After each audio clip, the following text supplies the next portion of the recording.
Hi guys, good morning. Today guys, magre-remove tayo ng mga product ko dito na mga pagkain, mga sweets na tinitinda ko.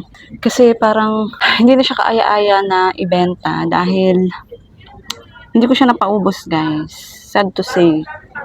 Kasi naalala nyo nung nag-upload ako ng video na nagbakasyon ako. So, 1 month ako doon and syempre, na-stock yung ibang mga product.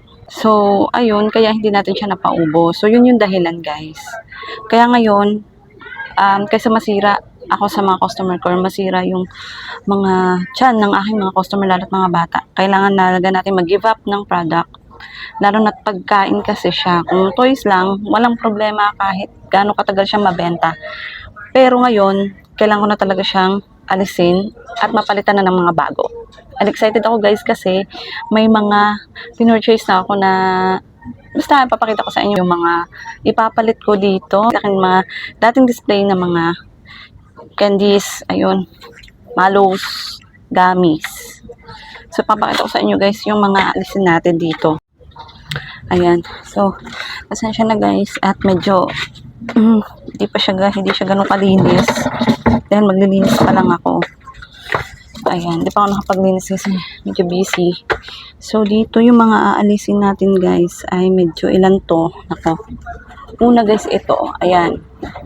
Nung binili ko kasi ito siya guys, hindi pa ako nagbabakasyon.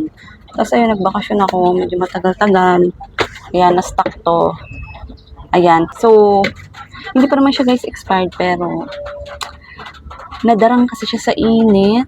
Kasi nung nag-vacation ako, hindi ko ito mga naitabi dahil nag-expect na ako na as a partner ko andito naman, siya na magbebenta pero busy, may pasok kasi siya kaya ayun, tapos pagdating nito tulog lang. So hindi na ito nabenta, yung iba. Itong mga karate belts guys, mga bago yan.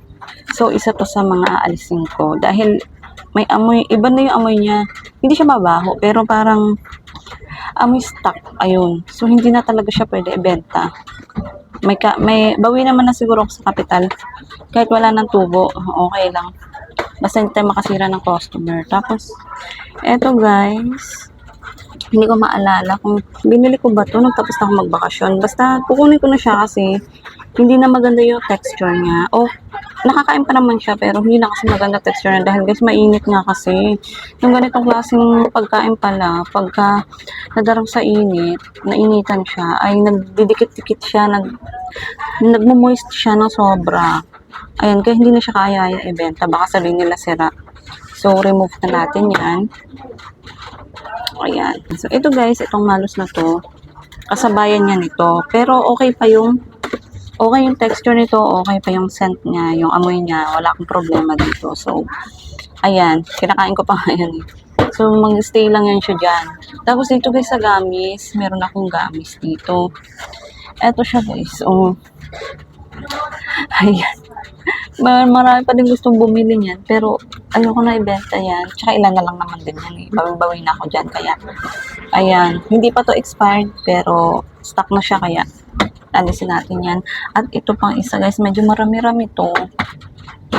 Ito, kaya lang. Tingnan nyo, iba na yung kulay niya dahil nadarang din siya sa init. Ayan. Tsaka hindi ko na feel na ibenta to. Gusto ko na mapalitan ng mga bago. And eto siya guys. Nagdikit-dikit. Ito, okay pa to. Meron pa ako nito sa ref. Yung iba nito, isa pang balot, marami pa. Nilagay ko sa ref kasi ayan na siya, nagbasa-basa dahil sa init. Ayan, kaya sana mabenta. Nilagay ko lang pa din dito, hindi ko na ito ibebenta. Pero nilagay ko lang dito para pag may gusto mga bata, sa ref ako kukuha. Hindi yan mismo yung kukunin ko. Tapos, lastly, itong yema. Ayun, hindi natin siya napaubos guys dahil nga umuwi nga ako. Pero ayan na lang naman. Ayan. So, hindi ko alam kung okay pa ito kainin. Pero hindi ko na ito binibenta pag may gustong bumili. Dahil nga nun pa to, nung before pa ako nagbakasyon, meron ako nito. Ayan. Mahirap talaga sila pag sa init eh. Kasi dito sa gate, Ayan, pasok ang init. Pagka lalo nung summer, umuwi kami, 'di ba? Sobrang summer noon. Sobrang init noon. Hindi ko siya naitabi kasi nga, ayun, gusto ko pa rin mabentahan kahit wala ako dito. Nandito naman yung partner ko. Pero ayun, hindi naman niya pinagbibilhan. Busy siya. So, kung makikita nyo guys, ito na lang ang ating mga candies. And super kalbo na siya tingnan. Hindi na siya kaaya-aya tingnan. Dito, wala na talaga. Ayan na lang. Isa pa pala guys. Kalimutan ko ito. Sobrang tagal. Ano guys, December pa yung expiration date nito. Ayan o, December 19, 2025. So, pwede pa talaga siyang ibenta. And, kaya lang, ayan guys. Ay, teka.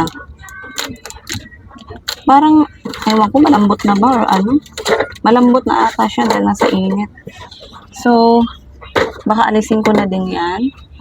Pag napatunayan kung malambot na talaga, pero kung crunchy pa, itatry pa din natin kasi, ayan, naka-preserve naman yun at hindi pa siya expired. So, itatry pa din natin yan siguro. Bababaan ko yung price para mapaubos lang yan.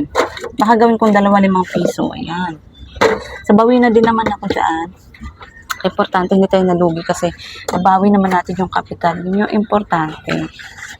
So, ayun, mga aalisin ko doon guys sa aking mga candies and panindas. Dahil meron akong ipapalit doon. Kaya namili na ulit ako guys. Then, doon ako namili sa Fayas. Tapos, introduce ko sa inyo sa susunod kong video guys na i-upload. Doon ko na lang kasi ayoko na mag-upload ng mga mahahabang video na mga ganitong kasing ano lang, video. So, siguro mahaba lang yung magiging video ko pagka mamimili ako, mag-aangkat, and mag-haul. So, sa mga ganito, so, iklian lang muna natin yung video natin. Abangan nyo na lang yung susunod kong i-upload at doon ko ipapakita yung mga ipapalit ko nga dyan. Basta meron doon lachaw. Asahan nyo yan, may lachaw, mga sour candies siguro. Ganun. Tapos, ayun, basta may makikita ng mga bago yung mga bata dyan para bumalik na ulit sa sigla ang ating mga displayhan dyan sa aking mga candies. So, yun guys. Kaya kayo, pagka meron kayong feeling nyo toxic na dyan sa paninda nyo, lalo na pagkain, kasi alisin nyo na agad dahil masisira kayo sa mga customers nyo. So, yun na. Thank you so much for watching.